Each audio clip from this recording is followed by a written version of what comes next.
ऐसा देखते हैं कि जैसे कोई जिम विम जाता है तो जिम करने से उसका शरीर संगठन बहुत अच्छा है, तो क्या नाम दे रखा है देखो, सहनम चेती सहननम, है ना।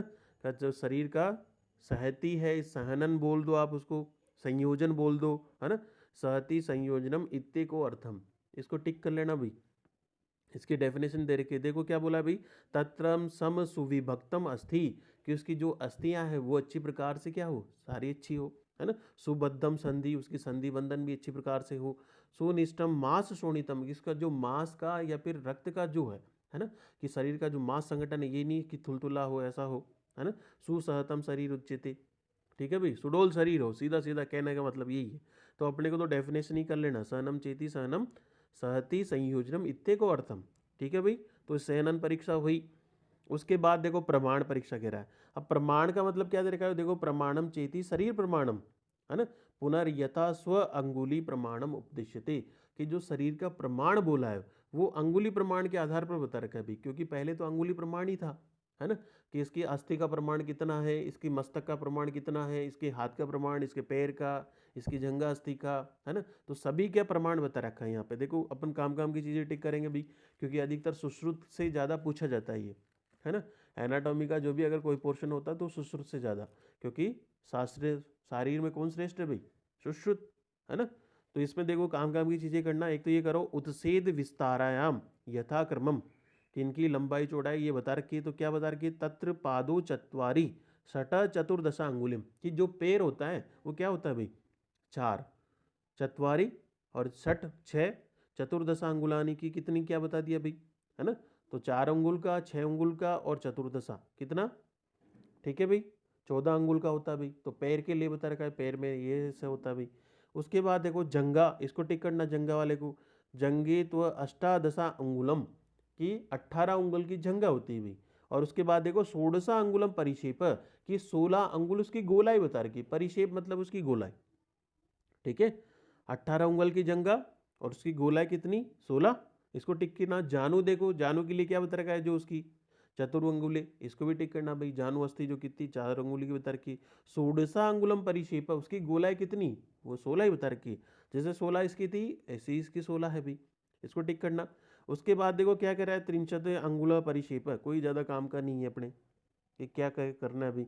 जानू की कर ली, क्योंकि जंगा और जानू अधिकतर पूछ ली जाती है कभी कभी, है ना।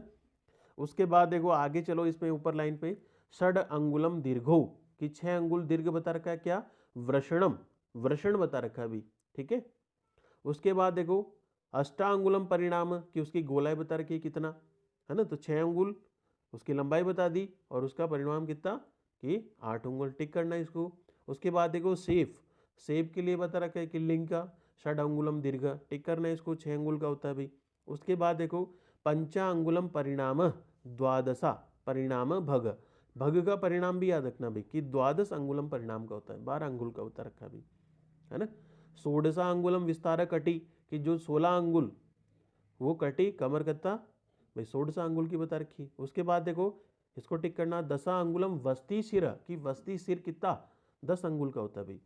उसके बाद देखो 10 अंगुलम विस्तारम, है ना। आप तो वस्ती सिर को ही कर लेना भाई। उसके बाद देखो नीचे पे आ जाओ, क्या बता रखा है देखो, अगर उधर के लिए पूछा जाए कभी पता तो नहीं होता हालांकि, है ना,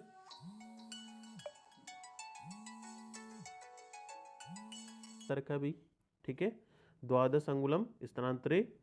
उसके बाद देखो इसी के लास्ट में चलो, द्वे त्रे अंगुलम हृदय, हृदय का परिमाण जरूर याद रखना भाई, क्योंकि हृदय का पूछा हुआ है। तो द्वे, 2 अंगुल का या 3 अंगुल का, कि दोनों का है ना, 2 अंगुल का या 3 अंगुल का, हृदय के लिए बोल दिया भाई। उसके बाद देखो क्या कह रहा है भाई आगे, पंच, इसी लाइन में चलना, लास्ट में पंचदशा अंगुलो प्रपाणी, प्रपाणी मतलब कि कोहनी से कलाई तक कितना बता रखा है भाई, पंचदशा, ठीक है भाई, पंचदशा अंगुलम, ठीक है, इसको याद रखना। उसके बाद देखो क्या कह रहा है भाई, एक लाइन छोड़ के आगे चलो, पंचदशा, ये पंच अंगुलम आसे, कि एक लाइन छोड़ के नीचे चलोगे तो कितना बता रखा है भाई, पंच अंगुलम आसे, कि आसे का प्रमाण कितना, मुख का प्रमाण बता रखा है देखो 5 अंगुल।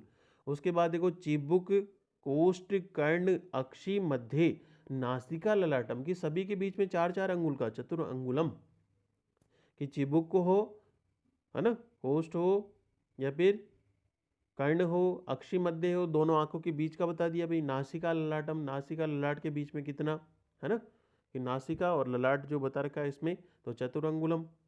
उसके बाद देखो षोडशा अंगुलम, कि 16 अंगुल देखो सिर की ऊंचाई बता रखी है भाई। षोडशा अंगुलम उत्छेद, तो 16 अंगुल तो सिर की ऊंचाई। उसके बाद देखो द्वात्रिंशद अंगुलम परिणाम सिर, कि 32 अंगुल का उसका गोलाई बता रखी है, कि सिर की गोलाई कितनी होती है भाई, 32 होती है भाई, है ना, इसको याद रखना। उसके बाद देखो शरीर का प्रमाण लास्ट में, केवलम पुनः शरीरम अंगुल परवणम चतुर्शिता, कि 84 अंगुल का जो पूरा शरीर का परिमाण है वो कितना है, 84, 84 अभी, है ना, इसको याद रखना। साथ में वह है, क्या है भाई, सातम्य नाम सातम्य तदर्थ, सातम्य नेव उपशीत आत्म अनुपशीतम, कि जो खुद की आत्मा को अच्छा लगे, है ना, तो क्या कह रहा है भाई, जो खुद की प्रकृति के अनुकूल हो या खुद की आत्मा के लिए अच्छा लगे भाई, है ना, प्रकृति के लिए अच्छा हो, तो उसी को बोलते हैं अपन साथ में। तो साथ में देखो इसके क्या 3 प्रकार के बता रहे, तत्र ये घृतशीरम तेल मास रसा सात्मम सर्व सात्मे ते बलवंतम, कि जो सारी चीजों का सेवन करता है भाई, कि षड्रस का सेवन करता है भाई, अपन सीधा सीधा ये कह सकते हैं कि घृतशीर का, तेल मास का, इनका सभी का, तो उसको बोला क्या, सर्वरस सात्मे, ठीक है भाई, वो बलवान होगा, टिक करना इसको। उसके बाद देखो क्लेश सहा चिरंजीतम भवती, वो क्लेश को सहने वाला भी होगा, तो अपने को तो क्या है भाई, तत्र ते घृतशीरम तेलम आस रसा सर्वसातम बलवंतम। उसके बाद देखो पुनः एक रसा, जो एक रस का अभ्यास करेगा भाई, तो वो कैसा होगा भाई, क्योंकि इसने पहले तो बता रखा है, जो प्रवर साथ में बता दिया, एक अवर बता रखा है, जो बीच में षड्रस का नहीं करेगा उससे कम करेगा तो मध्य बता रखा है अभी, या फिर उसको, अरे, तो प्रवर हो गया, मध्य हो गया, अवर हो गया। तो इसमें देखो पुनः एक रस साथ में, ये प्रायण अल्प बला, कि जो एक रस का सेवन करेंगे वो अल्प बल वाले, अल्प क्लेश शाह, कि अल्प क्लेश को सहने वाले होते हैं भाई। अल्पम आयु, अल्पायु वाला होगा भाई। अल्पम साधनम च भवती, कि उसके साधन भी होंगे वो कम होंगे भाई, ठीक है भाई। तो ये बता रखे, अपने को याद भी रखना है इसको, है ना। आगे चलो, तो बता रखा भाई, तो मन की परिभाषा भी है ना। तो सत्व क्या है भाई, सत्वम चेती सत्वम उच्यते मन, ठीक है भाई। तो इसको टिक करना भाई, तत्शरीर से तंत्रम आत्म संयोगात, है ना, कि सत्व मन को कहा गया है भाई, और वो सत्व क्या है भाई, आत्मा के संयोग के द्वारा शरीर को कंट्रोल करता है भाई, क्योंकि सत्व अपन ने देखा भी, है ना, सत्व सत्व ऐसे प्रकाशक होता है, वो भी अपन ने पढ़ा है भाई, ठीक है भाई। क्योंकि विषयों का ज्ञान कौन कराएगा, मन ही तो कराएगा भाई, अपनी अपनी विषय इंद्रियों को क्या करेगा भाई, प्रवृत्त कराएगा, प्रवृत्त कराने के बाद विषयों का ज्ञान प्राप्त करेगा भाई, है ना। तो ये ध्यान रखना है अपने को। तो इसके बाद देखो तत्र त्रिविधम बल भेदम प्रवर मध्य अवर, तो देखो कि बल भेद के आधार पर सत्व 3 प्रकार का, 3 याद रखना, प्रवर सत्व, मध्यम सत्व, अवर सत्व। अब प्रवर सत्व वाला व्यक्ति वो होता है, ठीक है भाई। इसमें चलो अब देखो, तत्र त्रिविधम बलम भेदेन प्रवर मध्य अवर चेती। उसके बाद देखो इसी लाइन पे चलना, है ना, अतश्य प्रवर मध्य अवर सत्वा पुरुषे भवति, कि 3 प्रकार के पुरुष होते हैं। तो इसमें यहाँ से टिक करना, तत्र प्रवर सत्वा सत्व सारे सारे पुदिष्टा, कि उनका देखो क्या बता रखा है, उनका शरीर भली से छोटा होगा, स्व अल्प शरीरम अयम अपि ते, कि उनका अगर शरीर छोटा भी होगा तो क्या बता दिया, निज आगंतुज निमित्तम महति वापि, कि निज हो, आगंतुज हो, कोई भी पीड़ा हो या फिर बड़ी हो, है ना, पीड़ा स्व अर्थे, तो वो क्या करेंगे, दृश्यन्ते सत्व गुण वैशेष्यात्, कि वो सत्व गुण होने के कारण बिल्कुल डिगेंगे नहीं, उसका अच्छी प्रकार से सामना करेंगे भी। कौन सा वाला, प्रवर सत्व वाला। उसके बाद देखो यहाँ पे मध्यम सत्व क्या कह रहा है भाई, मध्य सत्वम परा, परा मतलब दूसरे की कह रहा है भाई, है ना, परा आत्मम अनु उपनिधाय, कि क्या करेगा भाई, दूसरे की सहायता लेकर के अपने आप को क्या करेगा, सस्तंभित, अपने को स्थापित कर लेगा, है ना। मतलब कि अगर उसके ऊपर कोई विपत्ति आ रही है, कि मेरा दोस्त मेरे साथ खड़ा है, मैं इसका कर लूंगा काम, है ना, तो यहाँ पे क्या बता दिया, सस्तंभित आत्मम अनु आत्मनम परेवापि स्तंभित, कि दूसरे की सहायता से वो अपने आप को स्टेब्लिश कर लेगा भाई, तो वो कौन सा कहलाएगा भाई, मध्यम सत्व, टिक करना है इसको। उसके बाद देखो हीनम सत्वम च नात्मनम, कि जो हीन सत्व वाला व्यक्ति है वो क्या बता दिया भाई, आत्मानम ना परे, कि सत्वम बलम, कि कोई सा भी हो उसका सत्व इतना हीन होगा, प्रति शक्ति उपस्तंभिति, को दूसरे पर भी शक्का करेगा भाई, कि मेरा साथ नहीं देगा, ऐसा गड़बड़ कर देगा। तो इसके बाद देखो इस लाइन को भी टिक करना, महाशरीरम अये अपि, कि उसका शरीर भली से कोई भी बड़ा हो, खली जैसा हो, है ना, तो महाशरीरम अयम अपि तो, है ना। स्व अल्पनम अपि वेदनाम ना सह दृश्यते, कि वो छोटी सी वेदना को भी सहन करने वाला नहीं होता भी। ठीक है, टिक करना इसको। और लास्ट में देखो क्या बता दिया अभी, सन्नी अहितम बहिशोक लोह रौद्र भैरवम, की इनसे पशु पशु पुरुषम मास सुनितम, कि इनसे सभी से दुखी होकर के, लास्ट में इस लाइन को करना, विषाद वेवर्ण्यम मूर्छा उन्माद भ्रय प्रपतनम, है ना, आत्मा अनु मरणम इति, कि लास्ट में ये भी बता रखा है कि इनके इनके कारण, जैसे विषाद के कारण, वेवर्ण्य के कारण, मूर्छा, ये पागल भी हो सकता है ना, गिर भी पड़ सकता है। तो इन्हीं कारणों से इसको बता रखा है कि उसकी मृत्यु भी हो सकती है भाई। तो ये कौन सा, हीन सत्व वाला व्यक्ति। तो 3 प्रकार के सत्व बता दिए यहाँ पे अपने। अभ्यरण शक्ति से बता रखा भी, आहार शक्ति चेती, आहार शक्ति अभ्यरणम शक्या, है ना, कि व्यक्ति कितना खा रहा है भाई, खा तो रहा है लेकिन पचा कितना है, तो क्या कह रहा है भाई, जरण शक्त्याचा परीक्षा।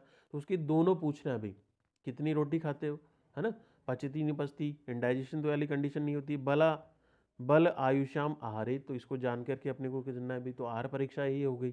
ठीक है भाई, तो आहार अभ्यरण शक्ति से बता दिया, जरण शक्ति से बता रखा है। उसके बाद देखो व्यायाम शक्ति क्या बोला अभी, कितना काम करते हो आप। व्यायाम का मतलब ये नहीं कि एक्सरसाइज ही कर रहे हो, काम का मतलब भी व्यायाम ही है भाई, है ना। तो व्यायाम शक्ति चेती व्यायाम शक्ति कर्म शक्ति परीक्षा, कि व्यायाम के द्वारा आप उसकी कर्म परीक्षा करेंगे, कितना काम कर सकता है भाई, कितना काम करता है ना। तो कर्म शक्ति परीक्षे कर्म शक्त्या अयम अनुमीते बले त्रिविधम, और इसी के आधार पर देखो 3 प्रकार का बता दिया भाई, शरीर का मध्यम बल होगा, अल्प बल होगा, है ना, अच्छा होगा, तो तीनों आधार पर बता रखा अभी। टिक करना इसको, कर्म शक्त्या परीक्षा, व्यायाम के द्वारा किसकी परीक्षा, कर्म शक्ति की परीक्षा करते हैं भी, है ना, और अनुमान के आधार पर बल बता दिए भी। उसके बाद देखो एज बता रखा है अभी, तो इसमें जैसे चरक ने एज का बता रखा है, तो जैसे इसने बता रखा है सबसे बाल्य अवस्था तो बता रखी है 1 से 30 तक, फिर उसमें भी 2 डिफाइन कर दी भी, एक तो अपक्व बता दी, एक इसमें जिसमें कफ कफ के कारण गुणन होगा भाई, है ना, तो वो बता रखा है। उसके बाद देखो मध्य अवस्था बता रखी है, तो 1 से 30 बाल्यावस्था, 30 से 60 मध्य अवस्था, और उसके बाद वृद्धावस्था बता रखा है कि 60 से 100। ठीक है भाई, तो चरक के अनुसार ये याद रखना, 1 से 30, 30 से 60 और 60 से 100। ठीक है, बाल्यावस्था, मध्य अवस्था, है ना, या फिर वृद्धावस्था। जो सुश्रुत ने बोला ना, सुश्रुत ने तो कि जो एबव 70 के ऊपर होगा तो उसको बोला भी वृद्धावस्था, 70 के ऊपर है तो उसको वृद्धावस्था बोला, है ना भाई, है ना।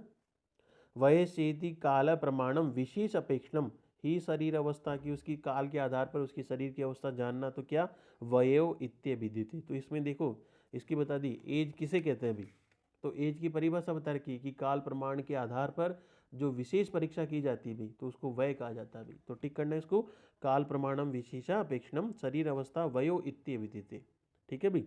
उसके बाद देखो क्या कह रहा है अभी, तदतो यथा स्थूल वेदनम त्रिविधम, इसको टिक करना, त्रिविधम बाल मध्य जीर्णम, कि बाल है, मध्य है, जीर्ण है, 3 प्रकार के बता रखी है भाई। अब बाल में देखो क्या कह रहा है अभी, तत्र बाल अपरिपक्वम धातु, कि जिसमें धातु अपरिपक्व हो भाई, सुकुमारम च सुकुमार हो, क्लेश सहत्वम, के क्लेश को सहन करने वाला नहीं हो भाई, है ना, या फिर अपूर्ण बलम, किसका बल भी कैसा अपूर्ण हो। इसमें ये जरूर याद रखना, श्लेष्म धातु प्राय 16 वर्षम, कि 1 से 16 तक क्या होगी, कौन सा, कफ, श्लेष्म धातु प्राय 16 वर्षम। ठीक है भाई, तो 1 से 16 तक उसको देखो, उसको 1 से 30 को भी उसने डिवाइड कर दिया अभी, कि 1 से 16 तक तो कफ रहेगा भी। उसके बाद देखो क्या कह रहा है अभी, विवर्धमानम धातु गुणम पुरे प्रायेण नव अस्तित्वम च, कहाँ तक, कि उसके बाद उसकी धातु बढ़ेगी, विवर्धन होगी, कहाँ तक बढ़ेगी भाई, नव अस्तित्वम सत्वा 63 वर्ष है कि 30 तक, 1 से 16 तक श्लेष्मा, फिर उसके बाद धातु बढ़ेगी कहाँ तक, 30 तक बढ़ेगी भाई। ठीक है, तो ये बाल्य अवस्था खत्म। उसके बाद देखो मध्यम, पुनः ये मध्यम अवस्था बता दिया भाई। मध्यम में क्या बता रखा है भाई, समत्वम बल वीर्य पौरुष पराक्रम ग्रहण धारण स्मरणम वचनम, कि उसकी जो स्मरण शक्ति है, पौरुष शक्ति है, वीर्य शक्ति बता रखी है भाई, है ना, धारण शक्ति है, या फिर बोलने की विज्ञान, सर्व धातु सभी धातुओं का बता रखा है भाई, बल बल बता रखा है भाई, है ना, सत्वम विशेर्यमाणम धातु पित्त धातु प्राय। देखो सबसे पहले वाली अवस्था में बता दिया कफ, फिर धातु विवर्धन, और 30 के बाद देखो क्या बता रखा है, पित्त धातु प्राय, इसको टिक करना भाई, कि यहाँ पर पित्त की अधिकता ज्यादा होती है भी, है ना, पित्तम धातु प्राय कहाँ पे, यमा 60 वर्षम, की 60 वर्ष तक, 1 से 30 तक तो बाल्यावस्था, बाल्यावस्था में कब बता रखा है, फिर उसके 16 के बाद इसने 30 तक कितना भाई विवर्धन होगा। फिर उसके बाद बता रखा है भाई 30 में इसमें पित्त के बढ़ेगा, पित्त के लिए बता रखा है भाई, है ना, पित्त कहाँ तक कि 60 तक। उसके बाद देखो अतम परम हीनमानम, इसके बाद देखो उसकी जो इंद्रियां हैं वो कैसे हो जाएगा भाई, इंद्रिय बल वीर्य पराक्रम पराक्रम सारे की देखो स्मरण शक्ति वो क्या होगा भाई घटेगा। तो क्या बता दिया भाई, वायु, यहाँ से टिक करना, वायु धातु प्रायण क्रमेण, क्योंकि इसमें ऐसे ही बता रखा है भाई बुढ़ापे में वात का प्रकोप शरीर में ज़्यादा होता है भाई, क्योंकि अस्थियों में क्षय होता है भाई, है ना, और वायु अस्थि वात का क्षय होने के कारण ही इसलिए वजह से अपन ने देखा होता है भाई। अगर आपके पास कोई भी है ना, वायु धातु प्रायण क्रमेण जीर्णम उच्चते आवर्षतम की 100 वर्ष तक इसको जीर्ण अवस्था बता दी। उसके बाद देखो वर्षतम कलम वायुषम प्रमाणिक काले, अब यहाँ पे 3 प्रकार की एज बता दी। तो बाल्यावस्था 1 से 16 तक, उसमें कब बढ़ेगा, तो उसके बाद 16 के बाद उसमें क्या बता दिया 30 तक इसमें धातु विवर्धन होगा। तो उसके बाद कौन सा इसमें पित्त, उसका पराक्रम बता दिया भाई, पित्त रहेगा भाई कहाँ से 30 से 60 तक पित्त बढ़ेगा भी, है ना, उसमें सारा बल प्रक्रम सारा उसका अच्छा अच्छा रहेगा भी। उसके बाद 60 के बाद क्या होगा उसका, कि उसका क्षय होगा भाई, बल का पराक्रम का पौरुष का शक्ति स्मरण शक्ति वय शक्ति, है ना, इसका सभी का क्षय होगा। उसके साथ ही देखो उसको बता दिया भाई वायु धातु प्राण की वायु का प्रकोप उसके शरीर में ज़्यादा होगा। और जीर्णम उच्चते आवर्षतम, इसको जीर्ण अवस्था बता रखा है, वृद्धावस्था बता रखा है। तो ये कैटेगरी अपने को याद रखना भी, ठीक है।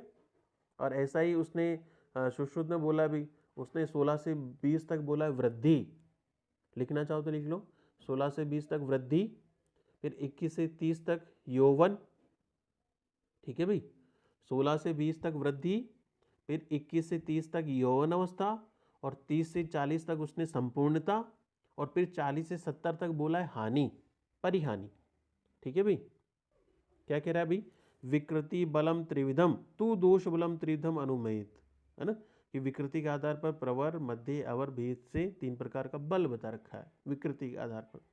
ततो बीसजम, और उसी के आधार पर औषध भी बता रखी है भाई, है ना। तो यहाँ पर विकृति के आधार पर बल के आधार पर कितनी प्रकार की भाई, 3 अनुमान के प्रमाण पर 3 प्रकार का बता रखा है, कि प्रवर है मध्य है अवर है, व्याधि के लिए बोल रहा है, ठीक है भाई। और उसी के लिए देखो भेषज क्या भी बोल रहा है, तत्व भेषजम तीक्ष्णम मृदु मध्यम विभागी त्रिविधम, तो उसी के आधार पर भी औषध तीक्ष्ण है मृदु है मध्य है, ठीक है भाई। तो इसको टिक कर लेना भाई, है ना, विकृति के आधार पर बोल दिया, उसके आधार पर औषधि भी बोल दी। आ गया वहां पे काल पुनः संवत्सरम की जो 1 वर्ष होता है भी, आतुर अवस्था भी बोला है ना, इसको टिक करना भाई। उसके बाद देखो थर्ड लाइन पे चलो, थर्ड लाइन पे देखो क्या कह रहा है अभी, हेमंते ग्रीष्मो वर्षा चेती, कि ये तीनों ऋतुएं, तो ये तीनों ऋतुओं के सामने लिखना, इन तीनों ऋतुओं को कहते हैं क्या, हेमंते ग्रीष्मा वर्षा को क्या कहते हैं, असाधारण ऋतुएं, तीनों को बोलते हैं असाधारण ऋतुएं, ठीक है भाई। और उसके जस्ट नीचे देखो साधारण लक्षणम त्रय ऋतु प्रावट शरद वसंते, कि प्रावट शरद वसंत ऋतु को बोलते हैं क्या, साधारण, भाई असाधारण उनको बोला है तो इनको साधारण बोलेंगे भी, ठीक है।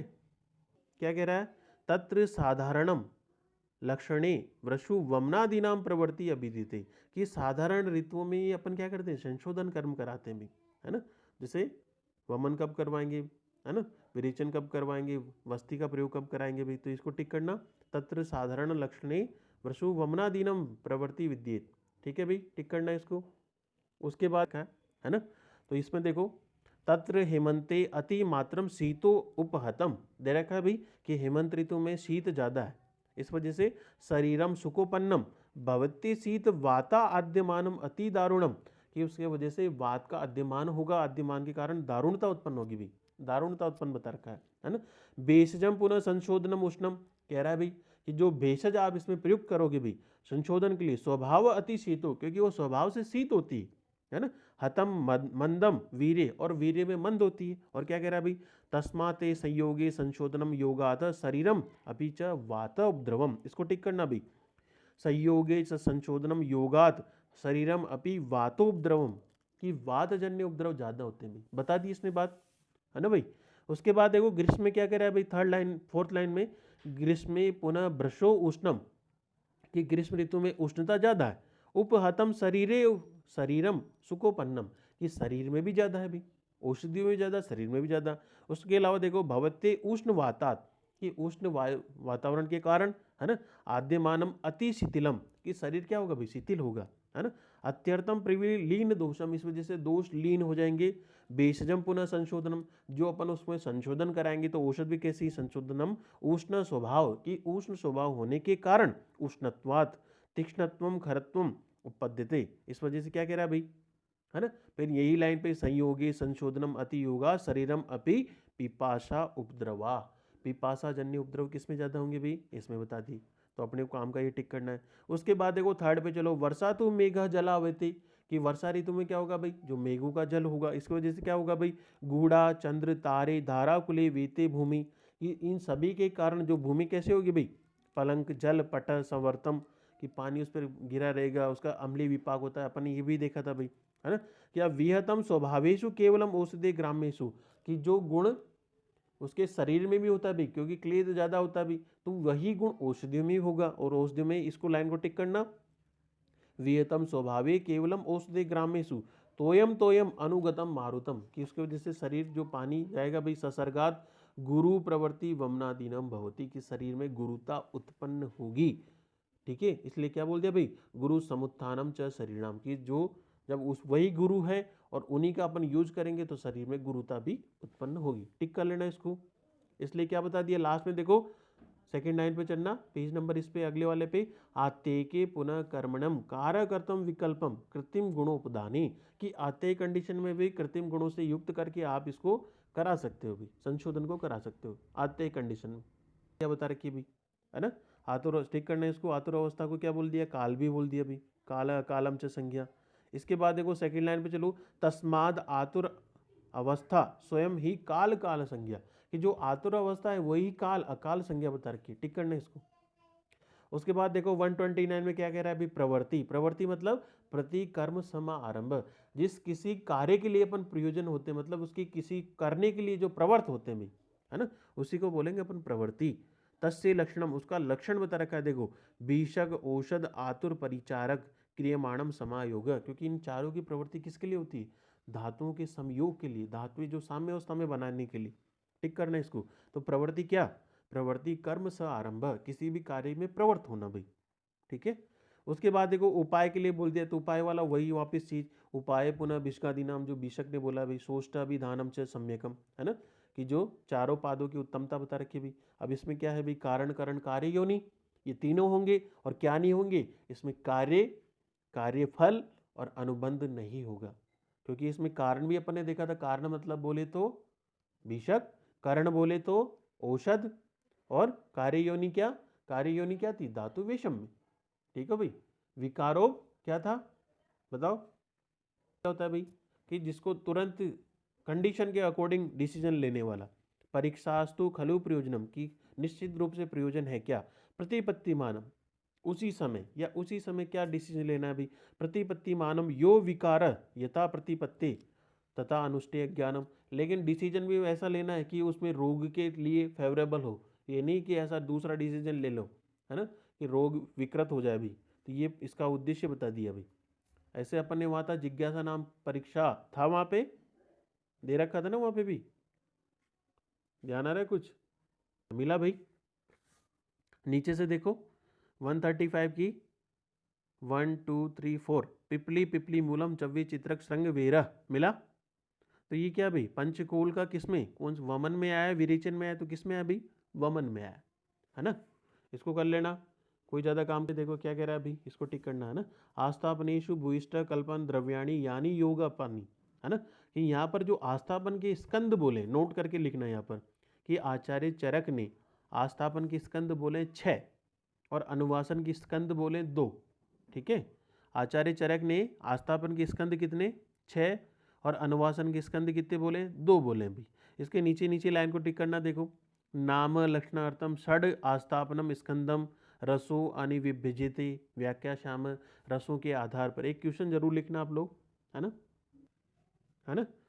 यतु षड विध की 6 है भाई, षड विधम आस्थापने रस इत्यम आचक्षते भिषगा, कि यहाँ पर जो 6 प्रकार के आस्थापन स्कंद बता रखे भाई, है ना, कि ये किसके आधार पर बोले भाई, देखो वैद्य समुदाय कहता भी, वैद्य की ये कौन सा मधुर, ये रसों के आधार पर बता रखे हैं, लेकिन इन्होंने बोला कौन सा, आस्थापन के आधार पर बता रखा है, जो आपका क्वेश्चन लिखा है उसी बेस पे है ना। तो इस लाइन को टिक कर लेना, षड्विधम आस्थापनम रसम इत्ये आचक्षते बिष्क, ये प्रतिज्ञा करके कहते हैं, बिशक कहते हैं इसको, है ना। अब इसमें देखो, इसमें जो क्वेश्चन आता है वो इस प्रकार से पूछा जाता है भाई कि जैसे 9 पे क्या बोला, देखो तामल की करो इसको, तो जीवक ऋषभक जीवंती वीरा तामल की, तामल की का पूछा हुआ है भाई, कौन से स्कंद में आती है भाई, है ना। उसके बाद देखो सेकंड लाइन पे दे रखा है, देखो मेधा महामेधा दे रखा है ना, छिन्ना दे रखा है, छिन्ना को करना गिलोय है ये, है ना, सेकंड लाइन पे करना। उसके बाद देखो कंटका, फोर्थ लाइन में दे रखा है, लास्ट ही लास्ट में कंटका, मिला भाई। फिर उसके बाद देखो 2 लाइन छोड़ के आगे चलो, क्या बता रखा है, देखो दर्भ कुश काश शाली इंद्रु, मिला भाई, दर्भ कुश काश को करना। इसके अलावा देखो राज शवक ऋष प्रोक्ता, इसके जस्ट नीचे वाली लाइन पे द्वारदा, सागौन का प्रिय बता रखा है द्वारदा। और उसके नीचे देखो सारी वल्लियां बता रखी, शीरवल्ली कपोलवल्ली कपोतवल्ली सोमवल्ली गोपवल्ली मधुवल्ली, ठीक है भाई। तो सारी वल्लियां कौन से स्कंद में है, मधुर स्कंद में, ठीक है भाई। अब इनके नाम भी देखो क्या क्या बता रखे हैं, सुकोष्णम घृत तेल वसा मज्जा लवणम फाणितो वती वस्ती वात विकारणम, कि इन सभी द्रव्यों का आपको क्या करना चाहिए, वस्ती में प्रयोग करना चाहिए वात दोष के शमन के लिए, ठीक है भाई। उसी लिए क्या कह रहा है भाई, विधिज्ञो विधि ददात शीतम तू मधु सर्पी, कि शीत द्रव्यों को, क्योंकि ये मधु द्रव्य हैं शीत गुण वाले हैं, मधु सर्पी, है ना।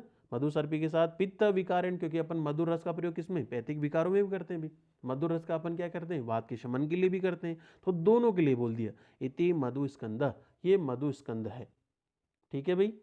आगे चलो,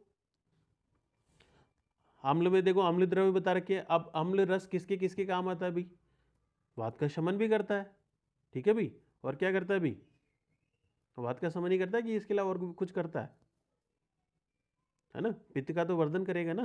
तो यहाँ पे देखो इसको लाइन को टिक करना 140 पे, आम्र आम्रतक लकुच कर्मर्द सारे अम्लीय द्रव्य बता रखे, देखो कुवल बदर दाड़िम गंडीर, मिले भाई। अब करना चाहो तो कर सकते हो आप, है ना। लास्ट में देखो क्या बता दिया, इनका सभी का प्रयोग किसके लिए करेगा भाई, सुकोष्णम वस्ती वात विकारणम विद्यो विद्यात, कि इनका वस्ती के लिए प्रयोग करना चाहिए भी, सारे देखो अम्लीय द्रव्य हैं सारे। अस्मंतक भी बता रखा है, ये थर्ड लाइन का अस्मंतक करना चाहो तो कर लेना, आम्र आम्रतक अस्मंतक, है ना। इसके सिनोनेम पर मत जाना भाई, सिनोनेम ये भाई साहब पता नहीं क्या क्या दे रखे, इसलिए सिनोनेम वाला अपने को यहाँ से याद नहीं रखना, है ना। उसके बाद देखो लवण स्कंद पे आ जाओ, 141 पे क्या कह रहा है भाई, लवण में सारे लवण आएंगे भाई, सैंधव सोवर्चलम, है ना, काल विड पाक्के आनूप, है ना, हेवालु मोलुकम सारे बता दिए भाई। पासुज, ये पासुज वाला पूछा हुआ अभी, पासुज एक क्वेश्चन इस प्रकार से पूछा भाई, पासु कौन से स्कंद में बोला गया अभी, तो कौन से वाले में, क्योंकि पासु मतलब मिट्टी का प्रिय होता है अभी, तो ये लवण स्कंद में बोला अभी, है ना। सेकंड लाइन में बता रखा है ना, पासु जाने प्रकराणी च अन्यानी लवण वर्गे, परीक्षा की लवण वर्ग बोला भी। और इनका प्रयोग देखो किसके लिए, परिहितान स्नेह लवणी सुकोष्णम वस्ती वात विकारणम, इनका प्रयोग भी किसके लिए, वात विकारों में बता रखा है, टिक कर लेना, पासु को जरूर कर लेना भी, है ना। पासुज कौन से स्कंद में है अभी, लवण में। उसके बाद देखो 142 पे चलो, इसमें बता रखा है देखो पिपली पिपली मूलम करना इसको, है ना, पिपली पिपली मूलम, एक ये मरीच अजमोदाऊ करना, कुस्तुम्ब्रो करना। और ये सेकंड लाइन पे भल्लातक अस्थि और हिंगू निर्यास, भल्लातक अस्थि का देखो, भल्लातक अस्थि दोनों स्कंद में बोली, कटु में भी बोली कषाय में भी बोली, आचार्य चरक ने भल्लातक अस्थि दोनों स्कंद में बोली भी, है ना। तो ये भल्लातक और हिंगू निर्यास करना। इसके अलावा देखो ये शार का भी करना, शिग्रु। थर्ड लाइन में देखो गंडीर दे रखा है, गंडीर आपने इसमें भी दे रखा है अभी, अम्ल वाले में अगर, है ना, तो गंडीर, हालांकि क्वेश्चन आता नहीं, इतने ज़्यादा लोड मत लेना भी इनका, है ना। तो ये भल्ला तक अस्थि हिंगू निर्या जरूर कर लेना, करना चाहो तो मैं टेस्ट में दे सकता हूँ ना। इसके अलावा देखो थर्ड लाइन पे देखो शार मूत्रम पित्तानी की, जो शार बता रखा है, तो शार भी किस में आएगा भाई, शार बोल दिया मूत्र बोल दिया, तो ये किस में, कटु में, है ना। और लास्ट वाली लाइन अपने को सुकोष्णम वस्ती श्लेष्म विकारों, इनका प्रयोग किस में करते हैं भाई, श्लेष्म विकारों में करते हैं, ठीक है। कटु स्कंद बता रखा है। उसके बाद देखो इनके बाद कटु स्कंद के बाद भाई साहब ने नाम नहीं लिखा है, तो यहाँ नाम लिख लेना, तिक्त स्कंद है ये, 142 के जस्ट नीचे 143 वाला है ना, इसको टिक करना। देखो चंदन नलद कृत मालम नक्त मालम निम्बु तुम्बरु कुटच मुस्तक, है ना, त्रायमाण दो तीन को टिक करें। मंडूक पढ़नी भी आया हुआ है क्वेश्चन, मंडूक पढ़नी कौन से स्कंद में, तो तिक्त स्कंद में भी, है ना। तो मुस्त मंडूक पढ़नी जस्ट ऊपर नीचे ही दे रखे दोनों, करना है इसको, है ना। और त्रायमाण का दे दिया, त्रायमाण को भी कर लेना सेकेंड लाइन में।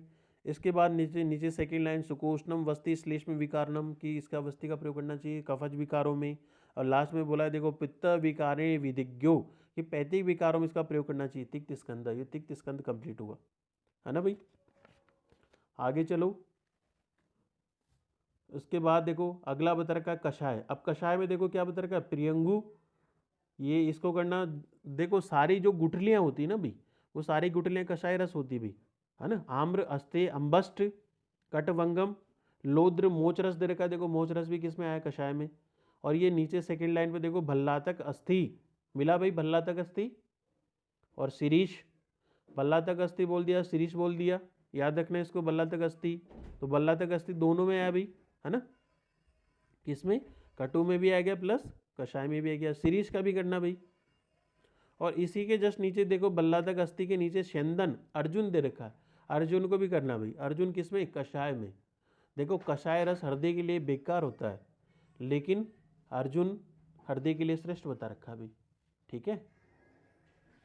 उसके बाद देखो कदम्ब शल्य की, एक ये अशोक को भी कर लेना। अर्जुन के नीचे अशोक दे रखा है, नीचे की लाइन में कुछ कुछ लगा लेना भैया ना। उसके बाद देखो लास्ट में नीचे सेकंड पे क्या कह रहा है, सुकोष्णम वस्ति श्लेष्म विकारे, इस कफज विकारों में इसमें प्रयोग करना चाहिए भी। और लास्ट में देखो पित्त विकारिणी ददात की पैतिक विकारों में प्रयोग करना चाहिए भी, है ना। अगले वाले कोटेशन में आ जाओ 145 पे 146 पे, षड वर्गा परिसंख्याते ये ते रस भेदात, कि जो 6 वर्ग बोले ना, किसके आधार पर बोले भाई, आस्थापन के आधार पर बोले भाई, षड वर्गा परिसंख्यात, ठीक है भाई। तो भल्लातक अस्थि किसमें थी, कटु कषाय में है। वो क्या करते हैं भाई, जैसे अपन ने उसमें माँ कषाय में पढ़ा था भाई, मंदानाम व्यवहाराय बुद्धानाम बुद्धि विवर्धनम, है ना। तो यहाँ पर ध्यान रखना कि जो मंद बुद्धि वाला है उसके लिए तो काफ़ी है ना। और जो बुद्धिमान है वो इसको बढ़ा सकता है भी। थर्ड लाइन पे देखो प्रचरणम मीव भिक्षुकम बीज मीव कर्षतम सूत्रम बुद्धिमतम अल्प अल्प ज्ञानम भवती, कि जो अल्प ज्ञान वाला है प्रचरम, उसके लिए तो काफ़ी है ये, ठीक है भाई। उसके बाद देखो तस्माद बुद्धिमताम, कि जो बुद्धिवान वाला है, ऊहा ऊह वितर्क, कि वो तर्क वितर्क के द्वारा मंद बुद्धिस्तु यथा अनुमेयनम श्रेय, कि उसके लिए ये उसको बढ़ा सकता है, मंद बुद्धि वाले के लिए तो ये काफ़ी। टिक कर लेना इसको, ये सेम लाइन किसके उसके जिससे मिलती जुलती है भी, है ना, माँ कषाय की जैसी। तो टिक करना इसको। आगे चलो अगले पेज पर, अगले पेज पे देखो क्वेश्चन नंबर 150 पे चलो। अनुवासनम तू स्नेहम एवच, अनुवासन देखो किसको बोला है भाई, स्नेह को बोला है, टिक करना। स्नेह तो द्विविधम, स्नेह दो प्रकार का होता है भाई, स्थावरम तम और जांगम, स्थावर बोल दिया जांगम बोल दिया, दोनों को टिक करना। फिर उसके बाद देखो थर्ड लाइन पे चलो, सर्व तेल प्रधानम, की सभी में तेल प्रधान होता है भाई, क्योंकि इसमें किसमें आएगा, स्थावर में आएगा भाई। जंगम वसा, जंगम में कौन सा वसा बता रखा है भाई, वसा मज्जा सर्पी, ठीक है भाई, टिक करना इसको। तेषाम तेल वसा मज्जा सर्पी यथा पूर्वम श्रेष्ठ, कि ये श्रेष्ठ होते हैं भाई, सबसे ज्यादा श्रेष्ठ कौन, तेल बता दिया भाई, वसा बता रखा है भाई, मज्जा सर्पी शाम यथा पूर्वम श्रेष्ठ, किसमें, दोषों के आधार पर बता रखा है। देखो वात रोगों में तेल, है ना। श्लेष्मिक श्लेष्मी विकारेश अनुवासनम, की कफज विकारों में भी इसका प्रयोग बता रखा है भाई, है ना, ठीक है। उसके बाद देखो यथोत्तरम पित्त विकारा, कि अगर पैतिक विकारों में अपन बात करें तो फिर सर्पी को आगे रखेंगे भाई, यथोत्तरम पित्त विकारा सर्वेचु सर्वे विकारेशु, है ना, संस्कार विधि विशेषात, क्योंकि सर्पी क्या करेगा भाई, संस्कार संस्कार के गुणों को धारण करता है भाई, ठीक है भाई। अगर वातक विकारों में या कफज विकारों में बात करें तो अपन किसके, तेल को श्रेष्ठ बताएंगे भाई। अगर लेकिन अगर पैतिक विकारों में बात करेंगे तो किसको, घृत को, ठीक है भाई। तो अनुवासन के लिए और सभी तेलों में कौन सा तेल श्रेष्ठ बता दिया भाई, तेल तेल बता रखा है भाई, है ना। स्नेह में श्रेष्ठ भी देखो यहाँ पे तेल ही बता रखा है यहाँ पे, ठीक है। एक क्वेश्चन लिखना, अनुवासन के लिए नोट करके लिखना भैया ना, अनुवासन के लिए सभी स्नेहों में श्रेष्ठ है, अनुवासन के लिए सभी स्नेह में श्रेष्ठ है, क्या है भाई, आश्रय हैं उसमें बता दिया षड। और शिरोविरेचन के कितने आश्रय हैं भाई, तो शिरोविरेचनम सप्तविधा, टिक करना। फलम पत्रम मूला कंद पुष्प निर्यास, निर्यास को गोले में बंद कर लेना भाई, है ना। और त्वग आश्रय भेदात, मैंने आपको क्या बोला था वहां पर कि शीर को हटा करके क्या करना है आपको, जो विरेचन के षड आश्रय हैं उसमें शीर को हटा करके कंद और निर्यास जोड़ देना।